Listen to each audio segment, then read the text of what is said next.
The first tip I have is actually for when you're casting on. I like to tell students, if I'm teaching them how to do finishing, that you should start thinking of your finishing when you actually start your project. And this is what I mean. This is just one of the things I mean.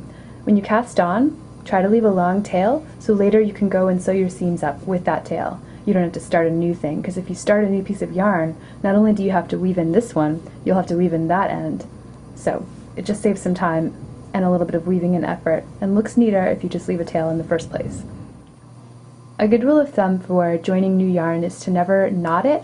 What we like to do is we cut or pull or rip the yarn, the old one, or maybe it's just running out, but try to notice when you're running out of yarn, and you want to do it at the edges of your yarn, of your knitting. We'll talk about if you're knitting a piece in the round that has no edges in just a second. I'll show you what I do then.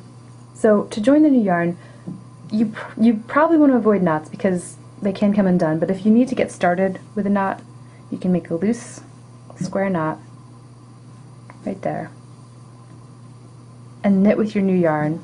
But you're going to have to come back later, undo this, and weave in those ends. Don't leave the knot there. If you leave the knot there, most likely it's going to loosen up and come apart while you're wearing the sweater. You don't want that. I don't knot my yarn when I join a new piece of yarn at the edge. What I do is I overlap the new yarn and the old yarn, leaving again about 6 inches of a tail, and I knit the first stitch and sometimes even the second stitch with both of those strands held together. And then I drop the old yarn. You want to make sure you drop the old yarn. I can't tell you how many times I've dropped the wrong one and then run out of yarn halfway through the row. And continue knitting with the new source of yarn. You can also do this a couple stitches in. You can knit a couple stitches and then join in the new yarn here. I like to do it right there at the edge. This will eventually be hidden by a seam if you're going to be seaming it. So whether you decide to knot the yarn loosely, go back and unknot it and weave those in later, or hold them together and knit, whatever you decide, you're going to want to come up with some way to keep it secure, because the alternative is to just start knitting with your new yarn, which is totally fine if you can manage it. But I find that when I do this, I go back and I look at that stitch, and this tends to get really loose. And it can be really hard to seam that. It also can be hard to tighten it up. You can tighten it up somewhat, but it's just not very neat. So I recommend finding a way that you like to keep those pretty secure when you're joining a new yarn. Let's talk about another situation. So I'm going to keep knitting this row. Another situation that you might have is that you need to join new yarn in the middle of a project that does not have a side seam. Let's say you're knitting a stockinette sweater in the round, and you reach a point where you run out of yarn, you need to join new yarn. What do?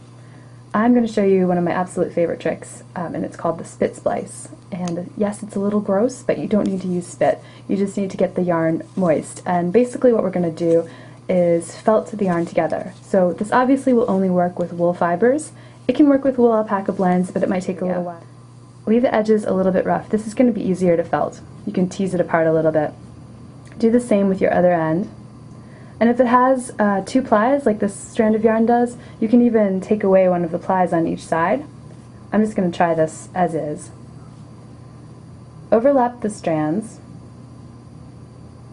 And this is where you are going to want to get this wet, either with water or spit. Okay. After you've gotten it wet, I can just let you assume that I did it in the most ladylike fashion. You're going to rub these strands together and make sure they don't come apart. Keep them overlapped in your hand. You can check on it every once in a while. Just rub your hands back and forth really fast. You want to build up some heat, because what you're doing is you're felting. You're agitating the fibers and interlocking them to join them. So I'm tugging on it pretty firmly. You can see that it's felted just fine, totally secure. And can you see the join?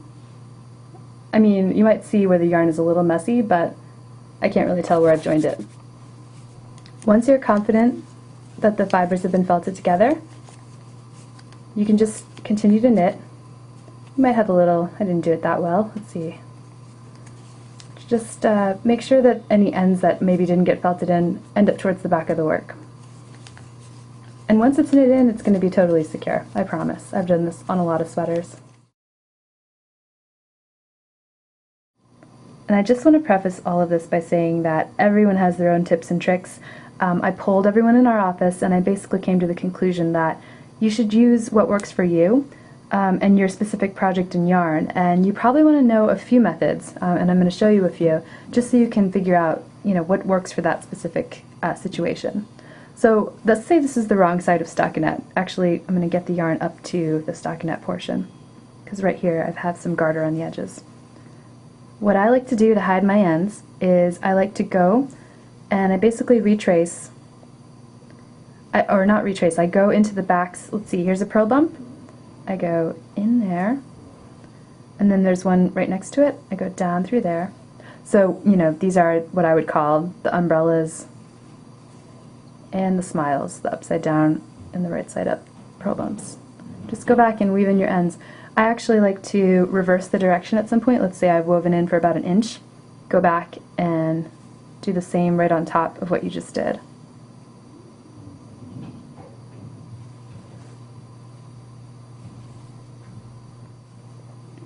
Some people like to go down in a diagonal. I don't know why, something about me just, that bothers me. Could be a Virgo type A linear thing, I don't know. Just bugs me to see diagonal and all the rest of the knitting is so grid-like.